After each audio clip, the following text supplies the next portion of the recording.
Olá pessoal, tudo bem? Meu nome é Thiago Prux, eu sou um dos sócios aqui da Capitalista, que é uma empresa de análise e recomendações de investimentos, e como é tradicional às sextas, vamos fazer mais um vídeo da nossa série Barganhas da Bolsa, onde a gente tenta identificar ou falar sobre aquelas ações que estão baratas ou que parecem baratas e não são baratas, tá?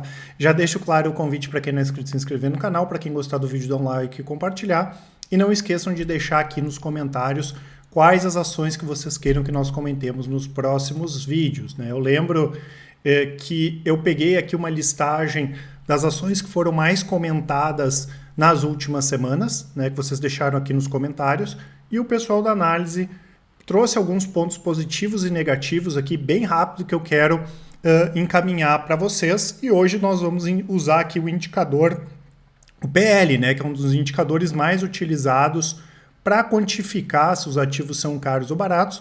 Logicamente, a gente não usa esses indicadores de maneira isolada, né? A gente pode trabalhar o que é o ideal até com a projeção desses indicadores, e esses que estão aqui, esses números, são números ajustados. Então vocês podem entrar daqui a um pouco em algum site e ver que está um pouquinho diferente, porque o pessoal da análise aqui ajusta, né? Daqui a um pouco algum item não recorrente, alguma coisa nesse sentido. O PL ele indica o número de anos que a gente tem o retorno do nosso investimento. Então ele correlaciona o preço de mercado em relação ao lucro por ação. É pegar o lucro da empresa, dividir pelo número de ações, a gente vai ter o lucro por ação, e o preço por ação é pegar o valor de mercado, pegar a última cotação da ação, né? Então se o PL é, por exemplo, de 8 vezes, como é o caso da WIS, demoraria, né, 8 anos aí para a gente ter o retorno do investimento com o lucro da empresa. Lembrando que aqui a gente tem uma expectativa, claro, de algumas dessas ações, que à medida que o lucro sobe, né, o PL ele diminui. Mas também se o lucro subir e a ação subir, pode o PL continuar aí nos mesmos patamares. A gente não pode esquecer que é interessante sempre comparar PLs com empresas do mesmo setor, já que tem alguns segmentos que historicamente têm PLs mais elevados, né? Normalmente o varejo, por exemplo, pelas próprias características do segmento, tem PLs, tem PVPs, tem múltiplos mais elevados. Inclusive, hoje a gente tem uma exceção aqui, que é a C&A, que está com PL bem baixo, tá? Então, como eu falei, vou trazer alguns aspectos positivos e negativos dessas 8 ações, começando com a WIS, que tem um PL aqui na casa de 8 vezes. A gente tem uma expectativa, sim, de que a WIS melhore seus resultados. A gente não pode esquecer que até pouco tempo ela dependia, toda a receita praticamente da empresa vinha com o negócio da Caixa, ela acabou não fazendo a renovação, mesmo que, né, que os contratos antigos ela continue recebendo, ela foi para o mercado, correu atrás da máquina para não depender mais dessa receita, né? Então ela tem feito isso de uma maneira bastante efetiva, e a gente espera que até o final desse ano a WIS, né, já tenha pelo menos R$1 bilhão de receita líquida. Lembrando que a gente tem uma expectativa que eles cresçam no exterior também. Então tem bastante coisa positiva. É uma empresa enxuta, vai ter altos ROIs, pagamento de dividendo. O ponto de atenção aqui, né, pessoal, é mais relacionado à possibilidade de negócios que a WIS for fazer do que o mercado. O mercado dela está bem, né? Teria que ter uma piora muito grande da situação econômica aqui para piorar em termos de negócio para a WIS. Não é essa a nossa expectativa. Mas vamos supor, a WIS vai lá como é que ela trabalha, né? Ela fechou uma parceria, uma empresa com o Inter.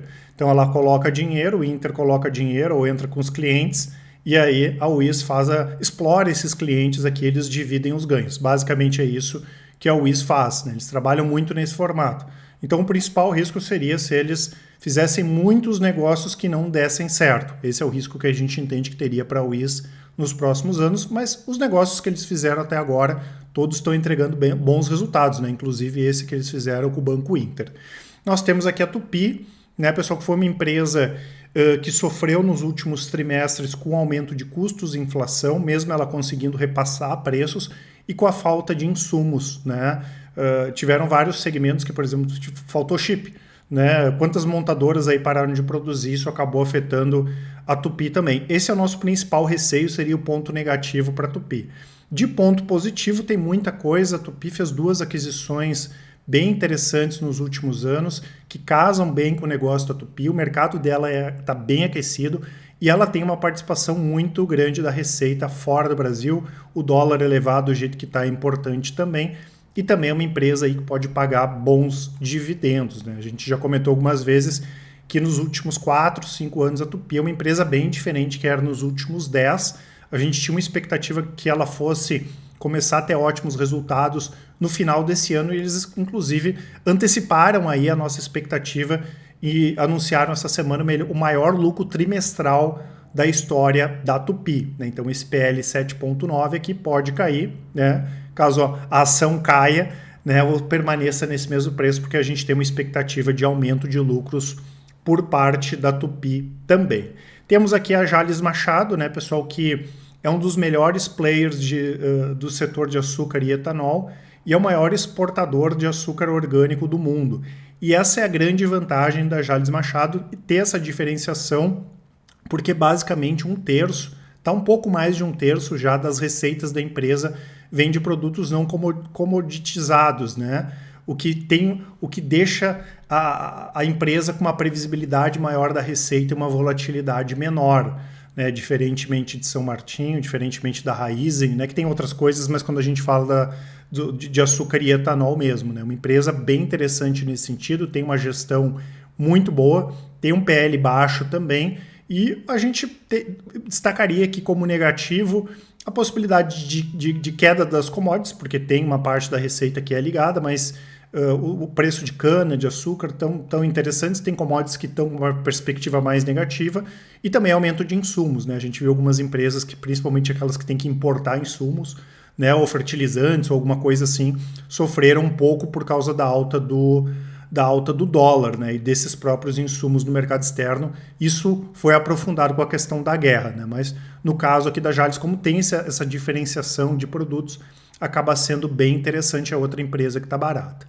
Outra empresa aqui que dá para destacar é a Unipar, né, pessoal? A Unipar, ela cresceu nos últimos anos com um mix, né, de várias coisas que foram positivas para a empresa, como, por exemplo, a Braskem. A situação da Braskem foi boa para a Unipar, ela conseguiu ganhar mercado, ela não sofreu com a crise, pelo contrário, né, o soda, cloro, são coisas que ela fabrica, que eram itens de necessidade básica, vamos dizer assim, em meio à pandemia, é uma empresa bem resiliente nesse sentido, tem uma situação financeira bastante tranquila, tá? E a gente está de olho aqui, depois a gente vai falar da Braskem, porque existe a possibilidade deles comprarem ativos da Braskem, né? A Braskem está em processo de venda, a gente já vai comentar, e faria sentido se a Unipar ficasse com algum ativo, porque a gente não sabe efetivamente como seria essa venda da Braskem, que já mudaram tantas vezes, né? Ou fracionar a empresa, ou vender a empresa inteira, enfim, a gente ainda está acompanhando esse processo e seria interessante, até porque a gente achou que a Unipar já anunciou aumento de produção, né,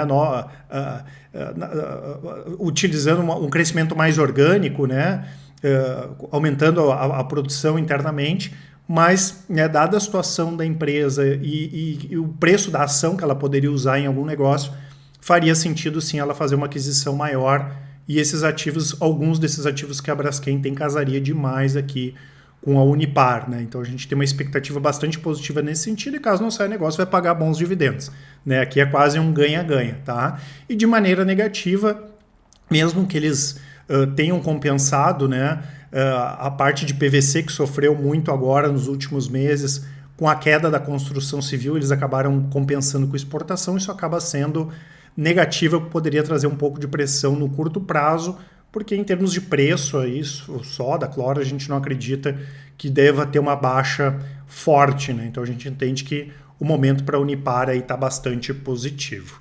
Antes de ir para as outras empresas, eu relembro aqui para vocês, né, pessoal, que nós temos algumas carteiras e estratégias de recomendações. Tem o relatório de performance que eu vou deixar aqui na descrição. Nós temos as carteiras de longo prazo, renda fixa, fundos imobiliários, criptoativos, carteiras diversificadas. Para vocês entenderem como funciona, é só clicar ali as informações na descrição. Essa, por exemplo, é a carteira Micro Small Caps. Olhem o desempenho, né? Apesar de toda a volatilidade do mercado, a gente entrega desempenho muito bom, muito positivos desempenhos da Capitalismo, e todos os dias a gente atualiza aqui os relatórios, né, de desempenho, tá?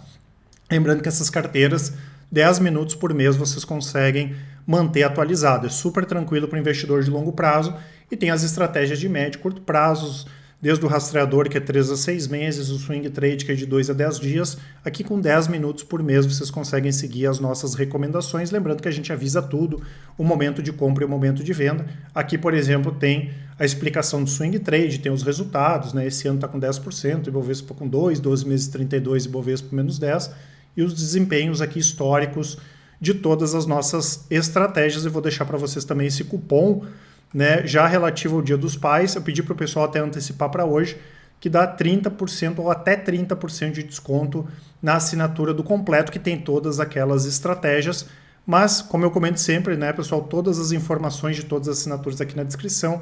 Qualquer dúvida, mandem um e-mail para a gente ou nos chamem no WhatsApp. Então, nós temos aqui a CIA, né, pessoal, que é uma empresa que também está com PL baixo, tá?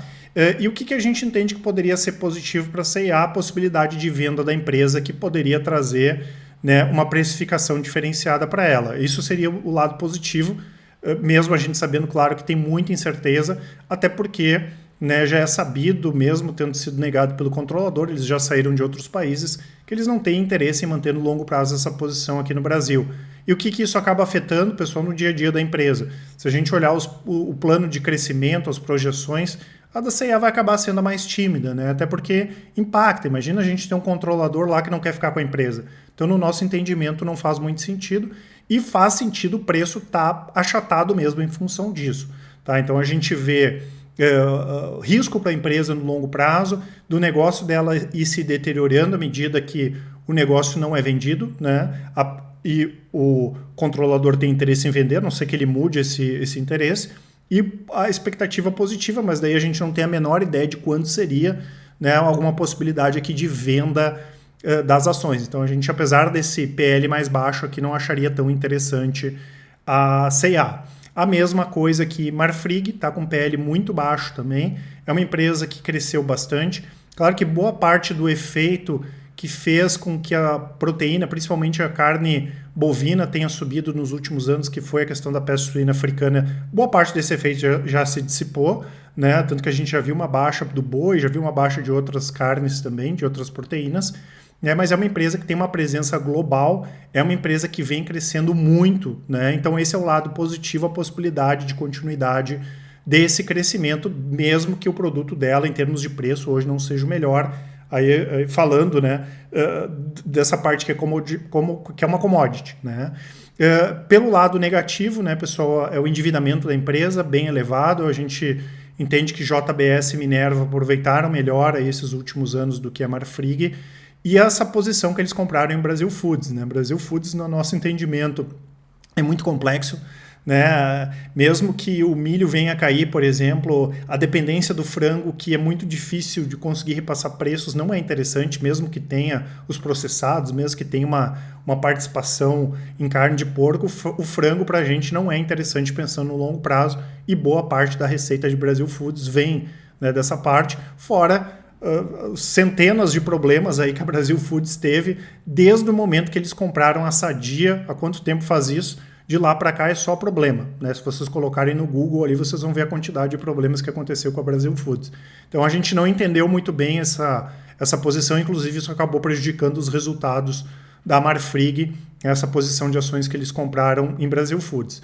Braskem, né, pessoal, a gente já fala há algum tempo que vê como positiva a venda da empresa, né, já que os dois controladores não querem ficar, nem a Petrobras nem a Novonor, que é a antiga Odebrecht, e a Braskem é muito boa em termos de ativo. Operacionalmente é uma empresa boa pra caramba, né? Claro que ela ficou, entre aspas, jogada nos últimos anos em função de toda essa situação. O ex-presidente dela foi condenado nos Estados Unidos, teve a questão de Lava Jato, teve problema no México e teve o problema também dos bairros afundando em Maceió, né? Que no nosso entendimento é alguma coisa que daqui a um pouco pode vir à tona de novo e barrar alguma coisa sobre a venda dos ativos, que no nosso entendimento seria bastante negativo, mais ou menos na linha da CIA, né? Se o controlador não quer ficar com a empresa, isso no longo prazo não tem um efeito positivo. Não teve em Pão de Açúcar, não teve em Via Varejo, não tem em CIA, e também vai acabar afetando aqui a Braskem, né? Então, acreditando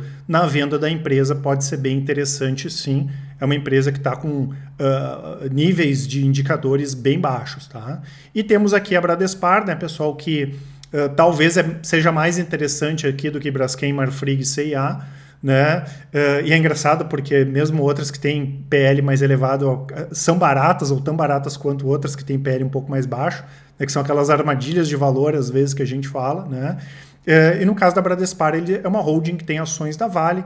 A gente já comentou algumas vezes que o problema da Bradespar eram os passivos, tem pouca coisa agora de passivo, e hoje eles têm ações da Vale só na carteira, e o que eles têm de patrimônio de ações da Vale vale mais do que o valor de mercado de Bradespar, então tem o que a gente chama de desconto de holding. É mais barato comprar Bradespar do que comprar a Vale direto, e existe a possibilidade deles fazerem novas reduções de capital para entregar para os acionistas da Bradespar ações da Vale. Eles já fizeram isso uma vez. Então, no nosso entendimento, é uma operação que faz todo sentido para quem tem Vale. É mais interessante ter Bradespar, vai receber mais dividendos e tem a chance também de se beneficiar com esse desconto de holding. Tá? A gente tem uma expectativa boa para o minério. Eu já comentei algumas vezes que pelo menos nos próximos 5, 10 anos não vai mudar a situação. O minério brasileiro é de maior qualidade. A China depende do Brasil, da Austrália. As empresas em alguns momentos diminuem a produção, como foi o caso da Vale.